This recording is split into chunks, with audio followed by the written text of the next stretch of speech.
Congressman Jared Polis represents the 2nd District of Colorado.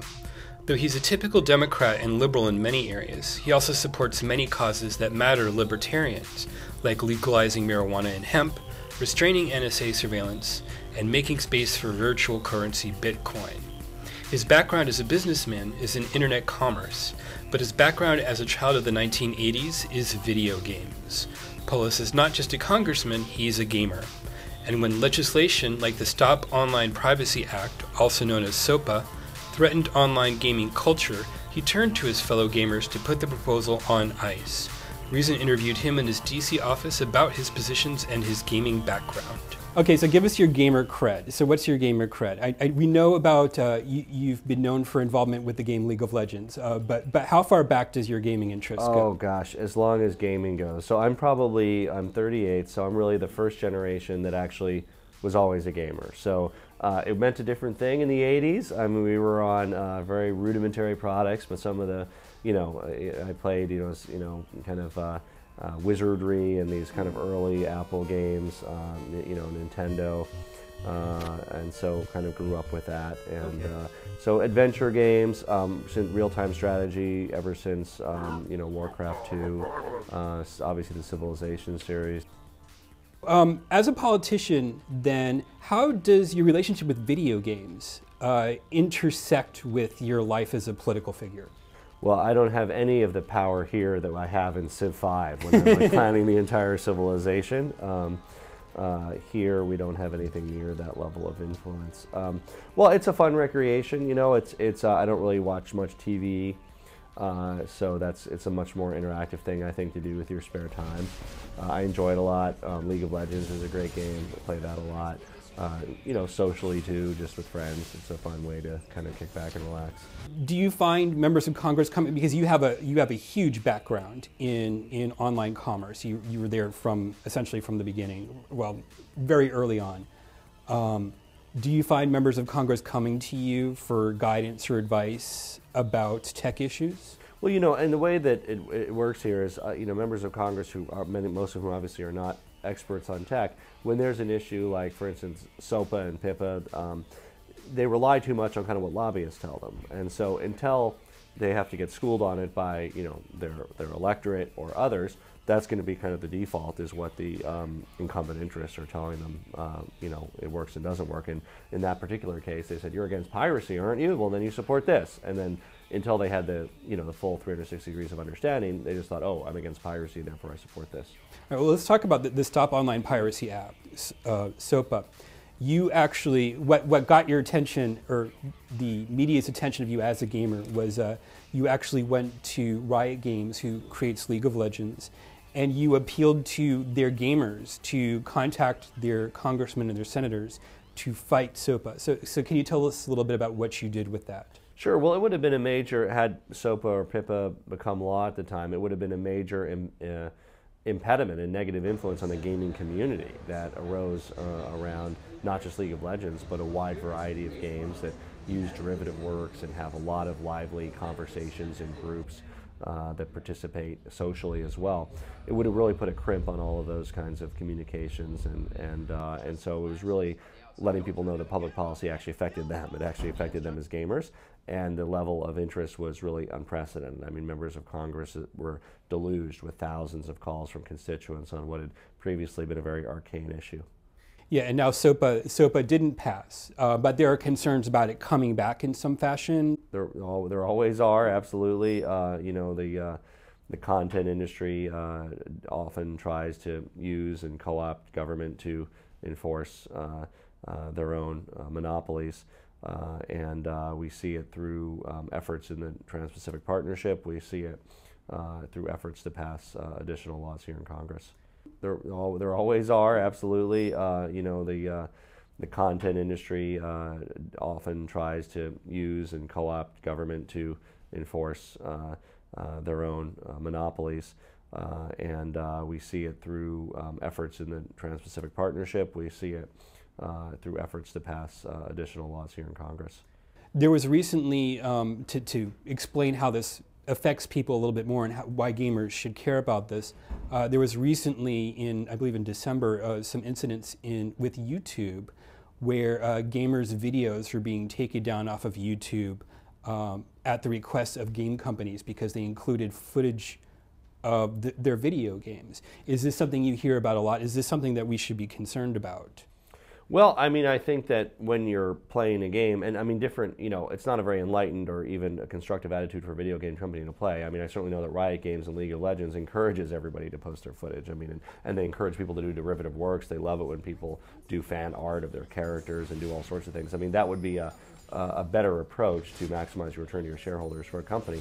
But some are too heavily influenced by their IP lawyers rather than their business people, and have a very archaic view of intellectual property, you'd have to get into the weeds to find out whether it was their right to do that or not, but I would certainly argue it's bad business. What would you like to see done with IP issues, intellectual property issues? Because there is the issue of piracy, and a lot of people are concerned about it. So if SOPA wasn't the right thing to do, what should gamers be pushing for? Well, it's a kind of interesting, I would think, discussion within the libertarian movement, too, because what you have in the whole concept of copyright, patent, intellectual property protection is you have a strong government role. You're saying the government will give you a monopoly over something you invent for a period of time. Patent, 17 years, copyright, what are we up to, 70-some years, extended, So what is that period of time? And what is the enforcement mechanism with which government guards your what you have created?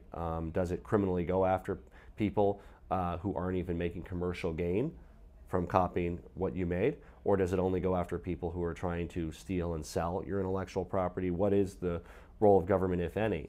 There are some on the more anarchist side of the libertarian movement who would argue against having government-enforced intellectual property protections.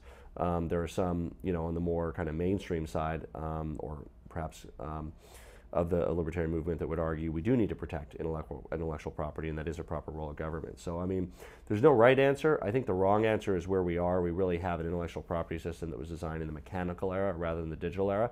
It doesn't take into account the fact that we have instantaneous and near infinite replication of works that can occur in the digital era.